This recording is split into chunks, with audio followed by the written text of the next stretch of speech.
বন্ধুরা, আজকে আমি একটা মজাদার রেসিপি বানাই। আমি লাউ নিয়েছি, ভিজিয়ে রেখেছিলাম।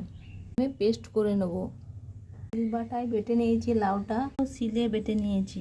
লাউ মুগ ডাল বেটে নিয়েছি, এটা অল্প লবণ দিয়ে দেবো, ওখানে লঙ্কা দেবো, পেস্ট এটা মাখিয়ে নেব। আচ্ছা, টিফিন বক্স আছে, এর মধ্যে অল্প তেল দিয়ে এটা মাখিয়ে নিয়ে পেস্টটা দিয়ে দেবো লাউ আর মুগ ডালের। এর মধ্যে দিয়ে এটা রেডি করে রেখেছি। এবার কড়াইয়ে জল দিয়ে দেবো। কড়াইয়ের মধ্যে স্ট্যান্ড রেখে দিলাম, বড় ছিল ওই জন্য সরিয়ে একটা ছোট স্ট্যান্ডের উপরে এটা দিয়ে আমি কড়াইটা ঢাকা দিয়ে দেবো। জিরে, লঙ্কা, আদা, রসুন পেস্ট করে নেবো। আমি মশলাটা রেডি করে নিচ্ছি। টমেটো সস, হলুদ গুঁড়ো, লবণ, কাশ্মীরি লঙ্কার গুঁড়ো, পেঁয়াজ, রসুন, আদা, কাঁচা লঙ্কার পেস্ট। মশলার জল দিয়ে দেবো। লাউ আর মুগ ডাল বড়ার মতন করে নিয়েছি, চুলের মধ্যে দিয়ে